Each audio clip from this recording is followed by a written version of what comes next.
Bago kayo magsiupo, manalangin muna tayo bago tayo magsimula sa ating klase. Inaanyayahan niyo si Carlo upang magmuna sa ating panalangin. Panalangin ang lahat, ng Ama, ng Anak, ng Espiritu Santo. Angel of God, my guardian dear, to whom God's love makes me hear.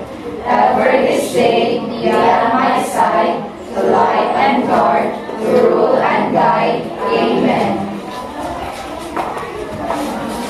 Bago kayo magsiupo, pakiayos sa inyong mga upuan at pulutin ang mga basura na nakakala.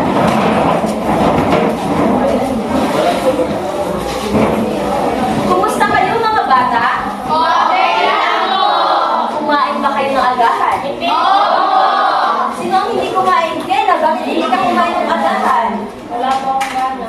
Ay, alam niyo ba, ang pagkain ng agahan ay nakakatulong para sa pang-araw-araw natin mapanatili ang magandang kalusugan. Tama ako, di ba mga bata? Opo!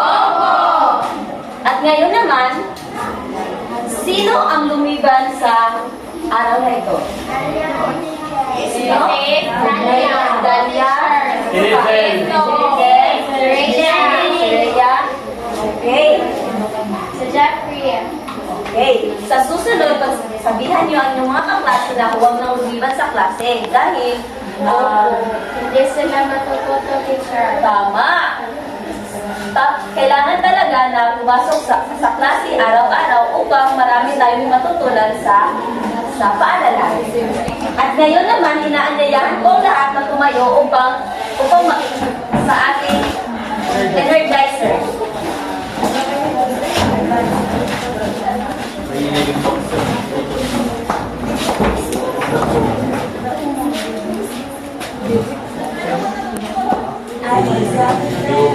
I am a dumb gummy bear. Yes, I'm a gummy bear. Oh, I mean, yummy, tummy, vanilla, gummy bear. I'm a jelly bear. I'm a gummy bear. Oh, I'm a gummy, gummy, jam, singing gummy bear. Yeah, I'm a gummy, gummy, gummy, gummy, gummy bear. Gummy, gummy, gummy, gummy, gummy bear. Fighting my dog, honey, fighting my dog, honey, fighting my dog, honey, honey, fighting my dog, honey, fighting my dog, honey, fighting my dog, honey, gummy bear. Yes, I'm a gummy bear. Yummy, yummy, gummy, gummy, gummy bear. I'm a jelly bear. I'm a gummy bear. I'm a gummy bear. Singing gummy bear. Yeah.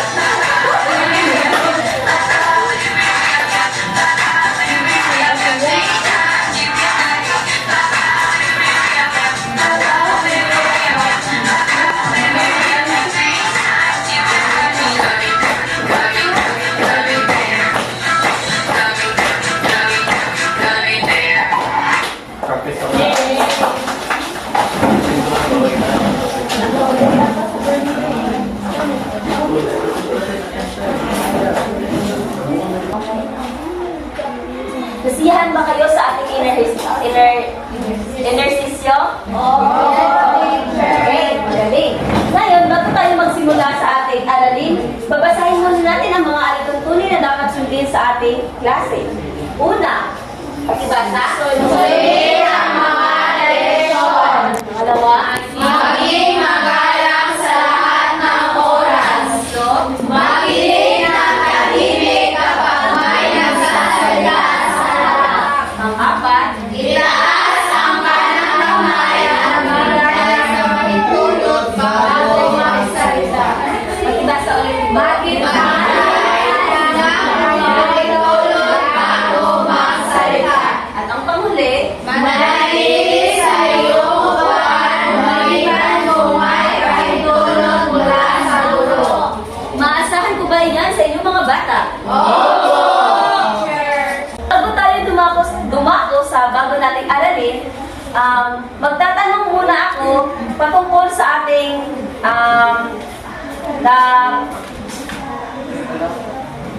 tungkol sa ating nakaraang aralin.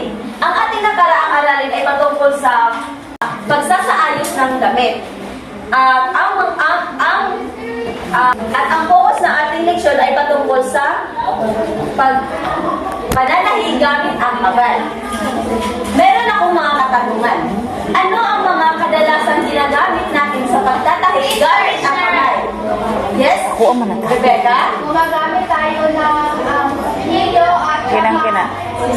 Gamit tahi ba? Tama. Meron pa bang iba? Yes? Marjan? Kasi kung merong hilo, meron din tayong booking kasi pagkatapos natin natin ay hilo. Tama. Ang iyong mga sagot ay tama. Ang tatlong sinabi ni Rebecca at ni Marjan, ang sinuli, karayom at ang gunting ay ang kadalasan ginagamit sa pananahi. Gamit ang kamay. At meron din tayong mga karagdagang mga kagamitan sa pananahi. Yun ang tela. Ano pa? Measure tape. Measure tape. Tama. At ngayon naman ay dadako na tayo sa ating bagong aralin. May ipapakita akong mga larawan at nais kong tignan niyo ng maayos ang mga larawan kung ano ang iyong nakikita. Naintindihan ba mga bata? Galing.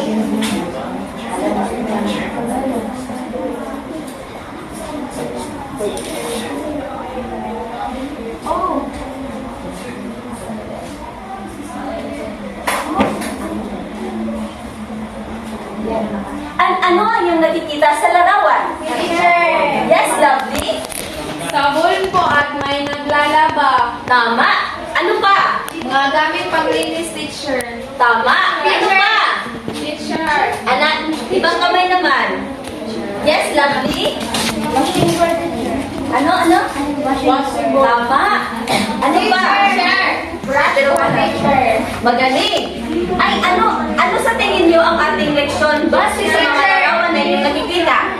Yes, Jean? Base po sa larawan na pinakita, ang leksyon po natin ay tungkol sa iba't ibang kagamitan sa panglalaba.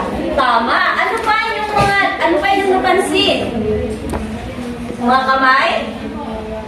Yes, Leia? Ang napansin ko po sa retrato ay parang yung wastong paglalaba. Tama.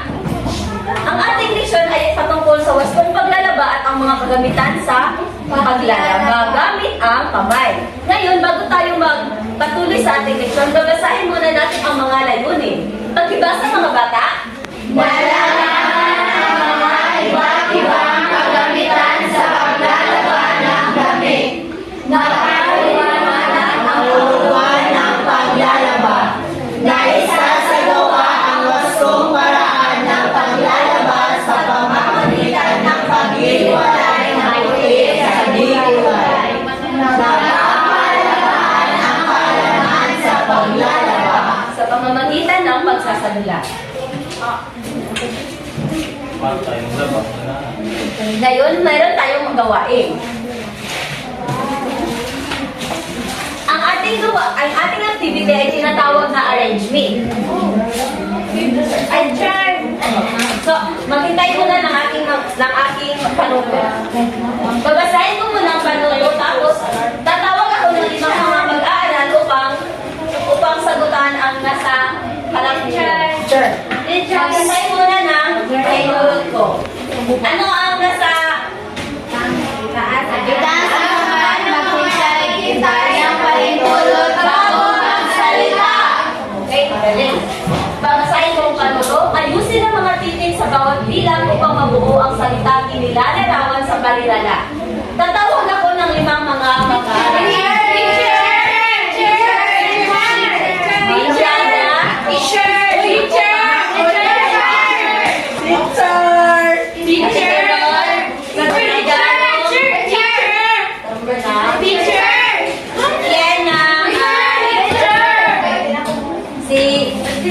Mary Kay.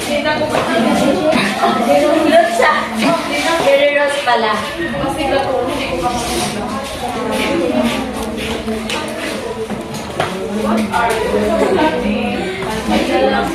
Run out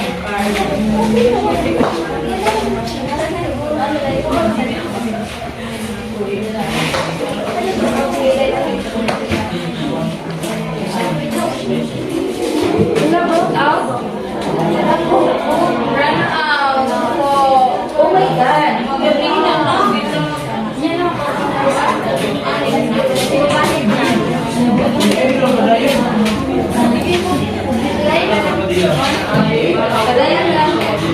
Thank you.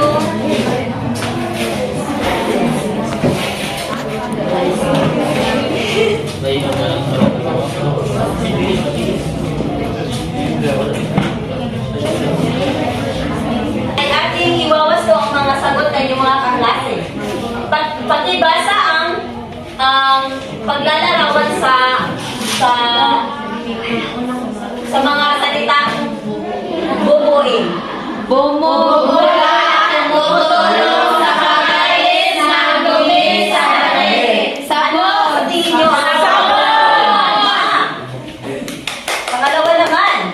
Ilalagay sa planggana o batya upang maibabad ang maruling damit. Tubig! Tama. At ang pangatlo naman, sisidlan ng mga damit o tubig. Balik! Tama. At ang pang-apat, katanggal ng brush na kung saan ay pinapatungan ng damit upang matanggal ang dumi. Sagot? Washing board. Tama. At ang panghuli, pagtanggal ng dumi sa damit sa pamamagitan ng pagsusot. Brush. Tama. Ang sagot ng inyong mga klase ay tama lahat. Ang mga jumbled words na inyong sinagutan ngayon ay ang mga kagamitan sa wastong paglalaba gamit ang kamay. At ngayon naman, bago tayo magkaroon ng panibagong activity, ay may ipapanood muna ako sa inyong video patungkol sa ating aralin. Ngayon naman, dahil walang kuryente, ay ako na lang ang i-explain patungkol sa ating aralin ngayon. Ang ating aralin ay patungkol sa mga kagamitang ginagamit sa paglalaba gamit ang kamay at ang wastong paraan ng paglalaba. Ngayon, ang unang kagamitan na ginagamit sa paglalaba ay ang batya o planggana, balde. Ito, ang batya o planggana at balde ay ginagamit upang lagyan ng ating mga labahin at tubig upang gamitin natin sa ating paglalaba. At ang sunod naman ay ang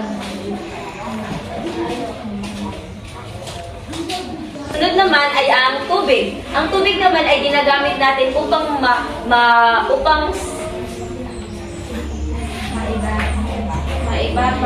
maibabad ang ating mga damit at ginagamit din natin ito upang para sa ating pagsasabon. Hindi naman tayo makakabuo ng makakamula ng sabon kung walang tubig. Kaya kailangan ang tubig sa paglalaba. Tama. At ang sunod naman ay ang sabon o ang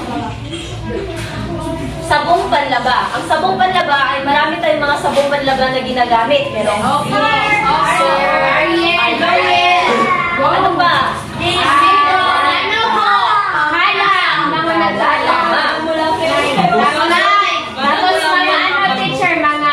Conditioner.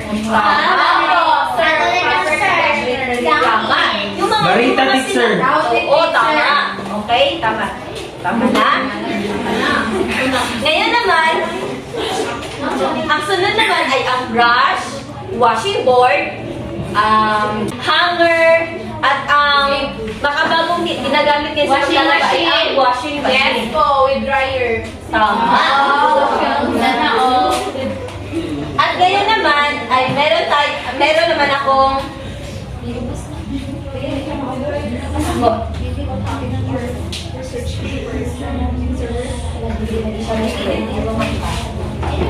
So Sunod naman ay ang wastong paraan ng paglalaba. Una, pagbukod-bukurin ang mga puti sa dikolor.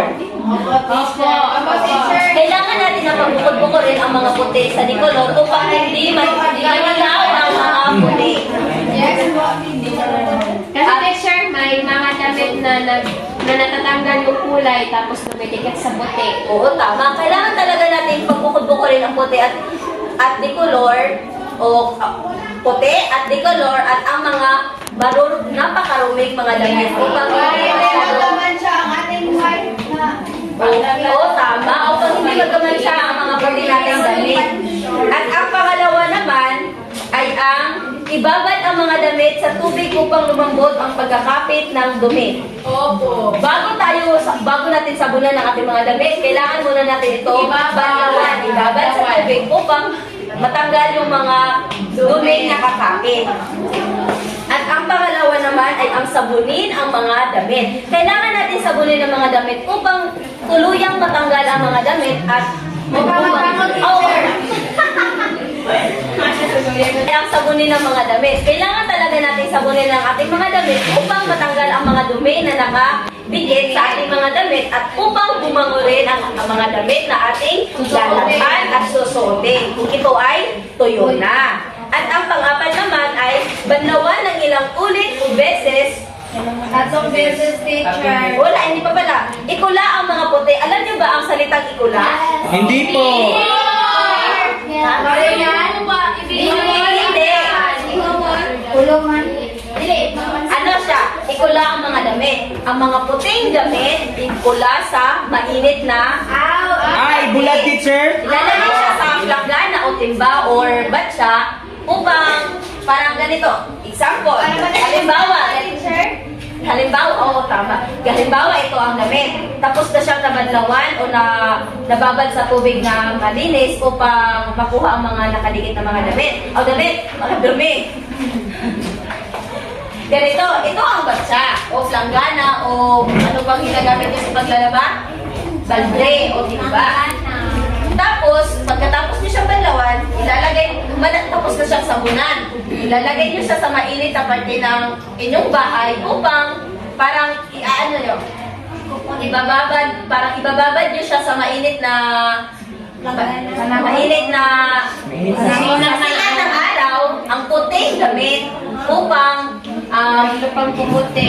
mas pumuti pa ang kulay nito at mapanatili ang bagong kulay ng damit, puti. Tapos, pagkatapos naman,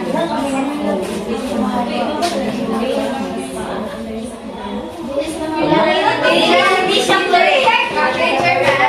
Kami po, teacher, kasi hindi po kami nababasahin kasi maano. Kuspa po teacher. Kulay ng dami. Pag Ay, natry namin magkula no grade 3 kami kasi walang kami ang topic about dyan. Yung pagkukula is hindi talaga siya nabanlawan. At kapag pagkatapos niyang sabunan yung mga damit, ikukulaan niya. It's either nilalagay sa batya or nilalagay sa parang banggerahan. Doon nila nilalagay yung mga damit or even yung mga panty para mas pumuti at matagal talaga yung mga kasi dati wala silang zone rock, so ang ginagamit nila is yung pag-bukid. Teacher, ngayon lang kung makadalas bumigay sila ng sa init. Tagod mauga? Hindi siya ayon sa video ng aking napanood, hindi siya hinahayaan na matuyo. Parang inaanohan siya ng tubig. Ilang minuto po daw, teacher? Binabasa-basa siya. 3 to 5 minutes siguro. Okay na yun. 3 to 5 minutes. Okay po teacher. Okay, salamat. Oo, tama yung sinabi ni Tonsha. Noon, wala pa yung mga sunrocks, ginagamit natin sa pagtanggal ng mga masyadong mga mansya sa ating mga damit, lalo na yung mga puti. Kaya ang ginagamit nilang paraan kung matanggal yun is ang pagkukula sa mainit sa araw. Tama.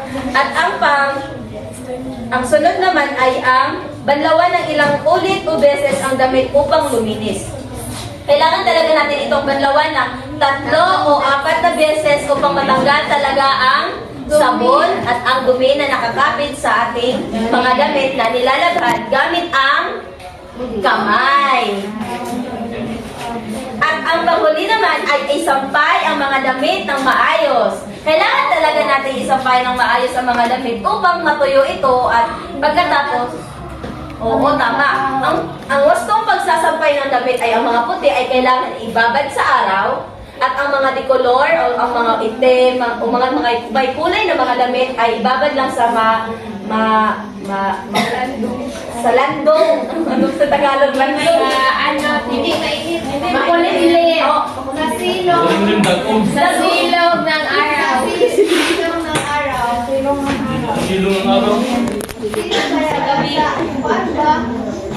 Ang mga, okay lang, ang mga makukulay, ang mga may kulay na mga damit ay hindi pwedeng isampay sa nakatutok ang init ng araw dahil ang mga damit ay magiging mawala yung kulay. Tama. Iba ang color. Iba ang Oo, katulad na lang ng itim, magiging gray siya. Or kaya magkakaroon siya ng puti-puti dahil sa ating maling paraan ng pagbibilas ng pagsasampay ng ating mga damit.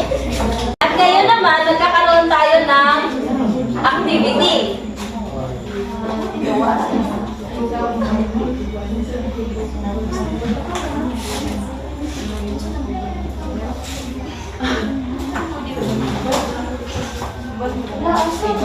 Ngayon naman ay magkakaroon tayo ng pangkatang gawain. Hahatiin ko ang klase sa tatlong grupo. Ito ang unang pangkat, pangalawang pangkat, ito, mula kay CJ hanggang kay Cherilyn, kayo ang pangkat dalawa, at mula kay John Dave at Diana Lovely, sila ang pangkat tatlo. Maaari na kayong bumuo ng bilog sa inyong grupo. Okay.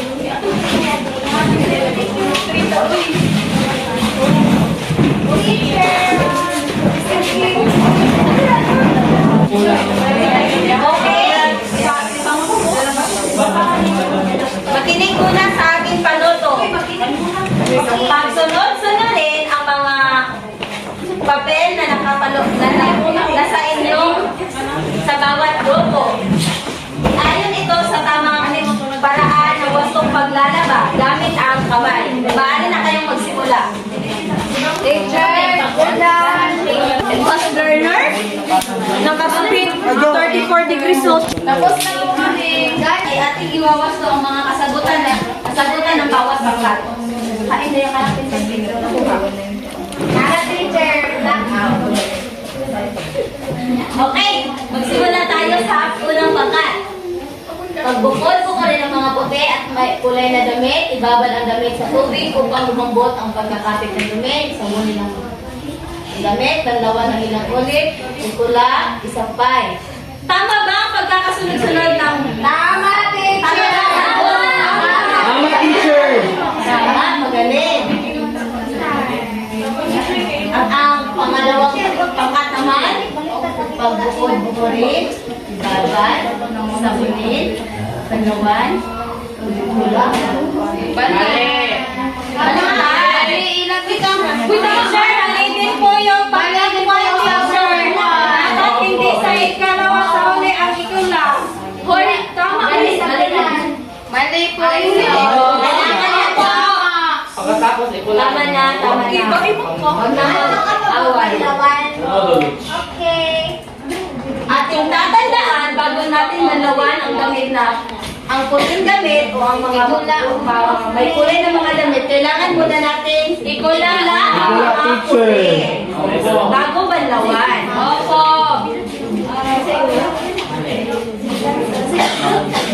Okay. Meron silang dalawang damit.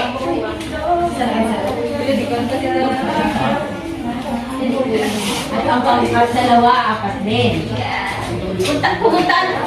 Pumunta naman tayo sa pangkat tatlo. Oh. Pagbukurin, bukurin, ibabad. Tama po lahat. Tama na! Tama na! Yay! Huwag naman tayong maringay mga bata. Okay. Sorry, washing machine. Okay. Naiintindihan niyo ba ang ating aralin sa araw na ito? Opo! At ngayon naman, meron akong mga katanungan. Oh no! Ano ang aralin na ating tinalakay sa araw na ito? John Mark. Tungkol po teacher sa mga kagabitan ng paglalaba at wasyong paglalaba po. Gamit ang kamay. Gamit ang kamay. Tama ang iyong sagot. Naglalaba ba kayo sa inyong mga Itaas ang kamay sa gustong sumagot. Yes, lovely. Opo, nalala ko kasi hindi ko kamay ang gamit. Washing machine ko. Sa makabagong panahon ngayon, hindi na masyadong ginagamit ang mga hindi na tayo masyadong gumagamit sa paglalaba gamit ang kamay. Ginagamitan na natin ito ng mga makabagong teknolohiya katulad na lang ng washing machine.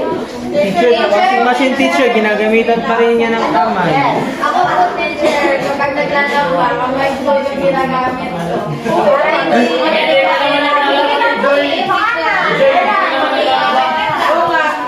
Tama na, huwag na masyadong magingay. Sa paglalaba talaga, is nakakatulong talaga ang paglalaba gamit ang kamay upang ang ating mga damit ay hindi masyadong o hindi madaling masira. Kasi sa mga makabagong teknolohiya na ating ginagamit sa paglalaba katulad na lang ng washing machine ay kadalasang Matastas ang tanis. yes, matatanggal naman ang sa damit. Pero kailangan may mga tamang paraan tayo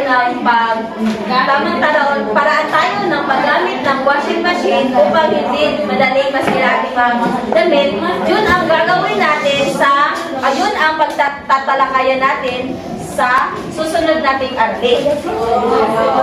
At ngayon naman sa parihong pangkat ay magkakaroon tayo ng pagsasalula. Yay! Okay? Gusto po namin yung pagsasalula kasi kami ang palalo.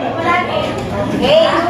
Ang ngayon, babasahin ko muna ang panuto sa ating pagsasadula ngayon. Sa parehong pangkat, gumawa ng pagsasadula patungkol sa wastong paglalaban ng damit gamit ang kamay at paano ito nakakatulong upang mapanatili ang kaayusan ng ating mga damit. At ngayon, may mga pamantayan tayong dapat sundin sa inyong pagsasadula. Una, nilalaman, 15%, kooperasyon, 20%, at kasanayan, 15%, with a total of 50%.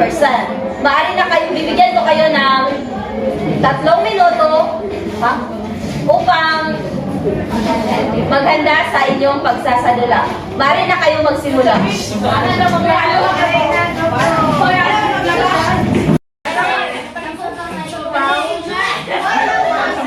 Ibigay ko sa inyo upang paghahanda sa inyong pagsasadula ay tapos na. At kayo naman, ang unang magpipresenta ay ang pangkat at una. Okay! Complete na po lang. Yay! Maglaro na tayo dahil vacant time natin dapat tayo maglaro. Okay. Sabado, Domingo, ng may ulan ka ba? Sige, halika sa malapit. Bakit ang baho mo at ang dumi-dumi mo? Hindi ka pa marunong maglaba? Umuwi ka nga sa inyo, magpaturo ka maglaba sa inyo. Mama! Uy, ito man Joy! Ito na pag-magkonta. Paglaba, bago ka sa ako. May nagtaliko. Nalito ka po tayo. Ano na po Dali, nagkasi ka sa maglaba. Asang pagana? Pagpapagana. Lara ma. Una asa may mong sanina? Wala ka dasa mo. Una, magpakaon tubig. Tubig, ma. Tapos sapon. Ay, ma. Tapos, imusal na imong ibaban. Tapos, imong painggan sa adlaw ko, painggan sa adlaw, para ang sabon, musurok sa Panita, gusto na yung silabuhan. Sige, tama na lang, Joy. Sige, gusto ka. Pero wag gusto ka, namawalan mo sa mga bako. Wala nila nawa yung sin sa classmate. Muna ma, malawi-lawi sa Joy. Wala na ako ka. Ayun ka! Kasi atag daw di kay bakit sa bako mo. Araw na ako. Sige, bakit sa kanali? Sige, muna yung kukuan ka na panalawan. Tapos ay mula sa iyo. Sige, sugan na, isuot na. Lako na ko. Inuwa na siya. Okay na kung dapat. Inuwa na ko. Okay na. Umukan na ko. Umukan na daw. Magkakaroon na tayo.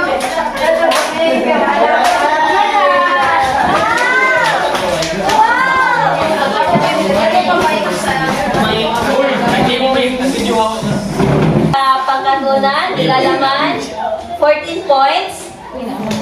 Kooperasyon, 20 points. Asan mo cellphone?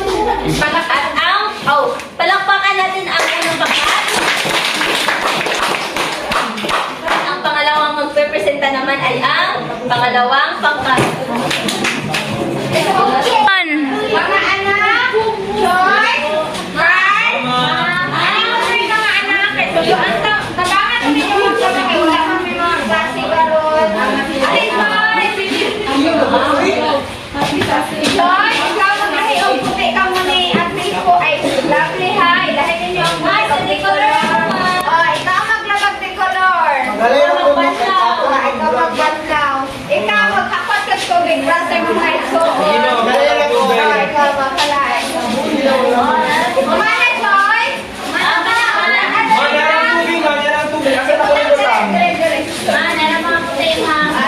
Alin na, gabangan ko ninyo plapala.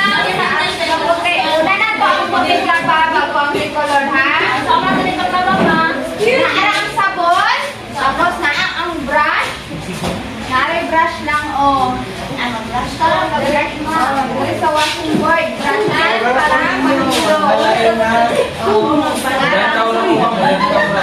Pag umanang sabon, lantawan mga anak, ha? Ihanan tayo ng card para siya ang alay para maulan.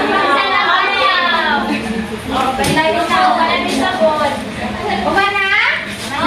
Ihatag kang Carlo para siya maulan.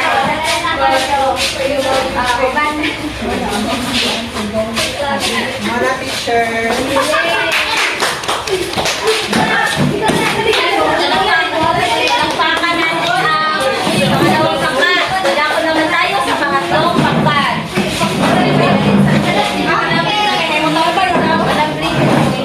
Mas puti. Ito.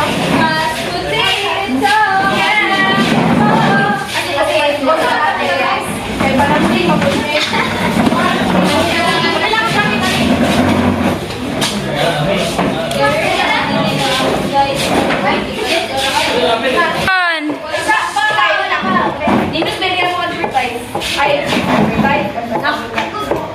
Nice camera. Action.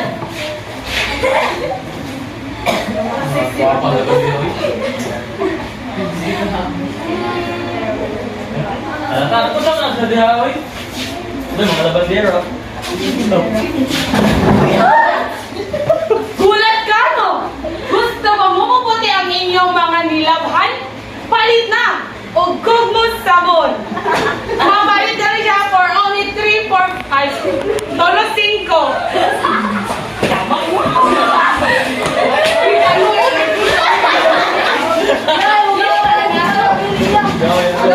Unang palakpak ang ating mga sarili dahil nagtapos natin ang pagkakalunan ng matiwasay.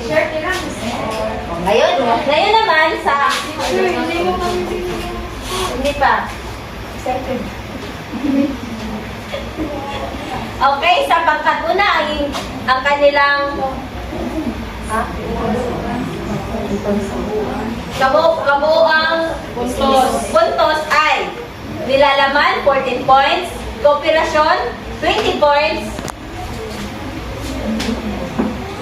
kasanayan 14 points.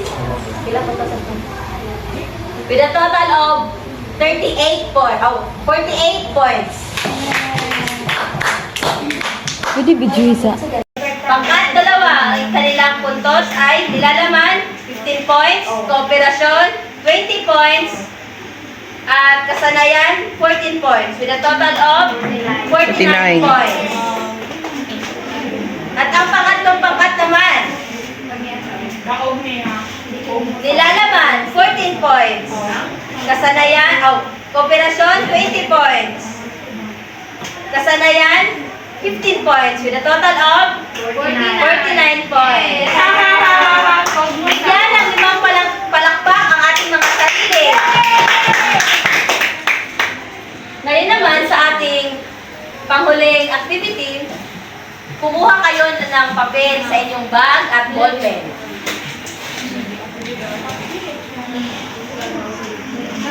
At sagutan ang nasa harap. Babasahin ko ang panuto. Isulat sa inyong papelang ang tamang sagot. Ayusin ang hakbang sa paglalaba ayon sa wastong pagkakasunod sa wastong paglalaba ng damit. Bibigyan ko kayo ng 3 minuto upang sagutan ang gawain 1. 1/4. Opo.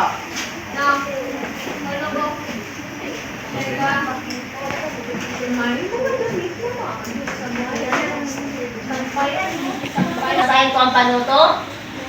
Isulat sa inyong papel ang tamang sagot. Babasahin ko ang unang katanungan. Isa sa kagamitan sa paglalaba kung saan ito bumubula, tumutulong sa pag-alis ng dumi sa damit. A. Brush. B. Washing board. C. Sabon. A. Brush. B. Washing board. C. Sabon. Number 2. Natambal ng brush na kung saan ay ipinapatungan ng damit upang matanggal ang dumi. A. Brush. B. Washing board. C. Sabon. Babasahin ko ulit. Tatambal ng brush na kung saan ay pinapatungan ng damit upang matanggal ang dumi. A. Brush. B. Washing board. C. Sabon. 3. Pantanggal ng dumi sa damit sa pamamagitan ng pagkuskus. A. Brush. B. Washing board. C. Sabon. Pantanggal ng dumi sa damit sa pamamagitan ng pagkuskus. A. Brush. B. Washing board. C. Sabon. 4. Sisidlan ng mga damit o tubig. A. Balde. B. Brush. C. Tubig. Sisidlan ng mga damit o tubig. A. Balde. B. Brush. C. Tubig. Number 5. Inilalagay sa palanggana o batya upang maibabad ang maruruming damit. A. Balde. B. Brush. C. Tubig. Inilalagay sa palanggana o batya upang maibabad ang maruruming damit. A. Balde. B. Brush. C. Tubig. 5 lang po. Bali nang ipasa ang mga tapos na.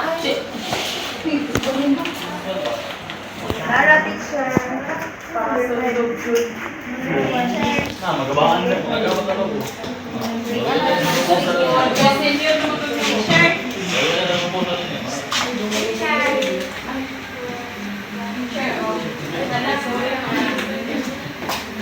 Teacher na ra.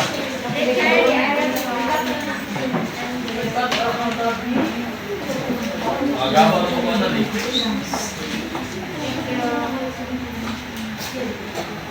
Nasa akin na ba ang lahat ng mga papel? Balik. At ngayon naman, para sa ating takdang aralin, sundin ang wastong paglalaba at labhan ang inyong mga sariling damit, gawin ito sa Sabado at Linggo. At pagkatapos sa Lunes, ay babahagi nyo ang inyong karanasan sa inyong paglalaba. Paglalaba ng inyong sariling damit gamit ang kamay. Naiintindihan ba mga bata? Teacher, mag-i-video ba natin, teacher? Hindi na kailangang i-video or magkaroon ng ilalarawan. Ang gawin nyo lang ay ipepresenta nyo ang inyong karanasan sa paglalaba. Okay, naintindihan ba? Opo! Okay. Paalam na mga bata.